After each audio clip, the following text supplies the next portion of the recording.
Hello అండి, welcome back to our channel.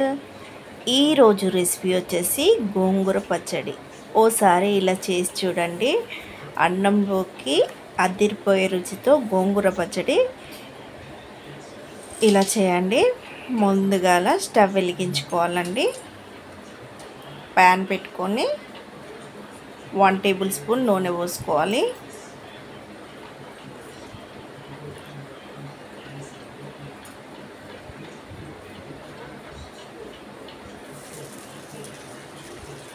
నూనె వేడాక 7 లేదా 8 కారానికి తగ్గట్టుగా పచ్చిమిర్చిని అయితే వేసుకొని ఇలా నూనెలో మంచిగా గోలించుకోవాలి.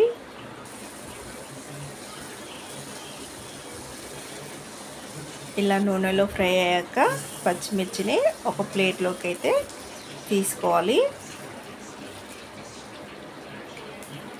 ఇప్పుడు ఇదే నూనెలో నూనె అయితే కొంచెం ఉంది కదా, ఇంకో 1 టేబుల్ స్పూన్ నూనె పోసుకొని శుభ్రంగా కడిగి పెట్టుకున్న గోంగూరని ఇందులో వేసుకోవాలండి. గోంగూరని ఇలా ఆకులే తుంచుకోవాలి.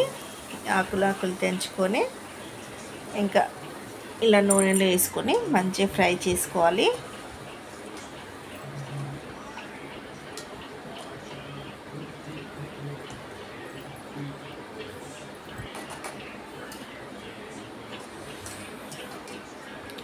గోంగూర అయితే మంచిగా దగ్గర పడి మంచిగా నూనెలో ఫ్రై అయ్యింది.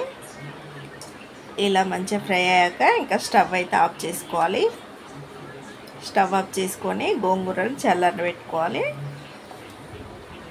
గోంగూర కూడా చల్లారిందండి. ఇప్పుడు పచ్చడి చేద్దాము. ముందుగా ఫ్రై చేసుకున్న పచ్చిమిర్చి, 7-8 వెల్లుల్లి రిబ్బలు, 1/2 టేబుల్ స్పూన్ జీలకర్ర వేసుకోవాలి. రుచికి సరిపడు ఉప్పు వేసుకొని మూత పెట్టుకొని మిక్సీకి అయితే వేసుకోవాలి. పచ్చిమిర్చి పేస్ట్ అయితే రెడీ అయింది. ఇప్పుడు ఇందులోకి ఫ్రై చేసి పెట్టుకున్న గోంగూర ఉంది కదా, ఆ గోంగూర ఆకుల్ని ఇందులో వేసుకోవాలి.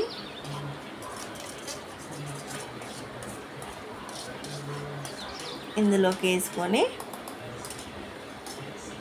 దీన్ని కూడా మిక్సీ పట్టుకోవాలి. చూడండి, మన గోంగూర పచ్చడి అయితే రెడీ అయింది. ఈ పచ్చడిని ఒక బౌల్లోకి వేసుకోవాలండి.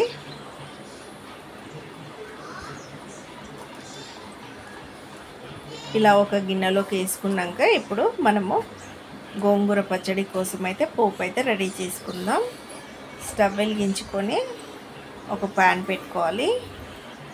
ఇందులోకి పచ్చడిలోకి ఎప్పుడైనా నూనె ఎక్కువనే ఉండాలండి. కారాన్ని బ్యాలెన్స్ చేసేది, మంచి టేస్ట్ ఉంటుంది, ఎక్కువ రోజులు నిల్వ ఉంటుంది. ఇదైతే గుర్తుపెట్టుకోవాలి. ఏ పచ్చడి అయినా నూనె వేడాక 1/2 టేబుల్ స్పూన్ జీలకర్ర వేసుకొని 7-8 వెల్లుల్లి రెబ్బలు వేసుకోవాలి.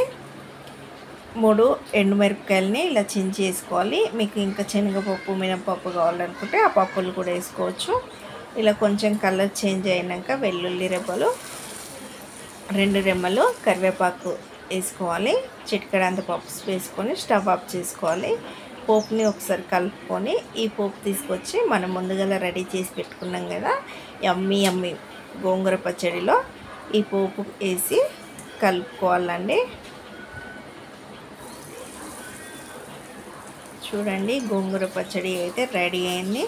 ఈ గోంగూర పచ్చడిని ఈ నూనె మొత్తం పచ్చడిలో కలిసేలాగా బాగా కలుపుకొని ఇంకా అన్నంలోకి తింటే అదిరిపోయే టేస్ట్తో కమ్మని పుల్లని గోంగూర పచ్చడి అయితే రెడీ అయినట్టే ఫ్రెండ్స్. ఓకేనా? ఈ వీడియో కనుక మీ అందరికీ నచ్చినట్లయితే లైక్ చేయండి, షేర్ చేయండి, కామెంట్ చేయండి. ప్లీజ్ సబ్స్క్రైబ్ చేయండి.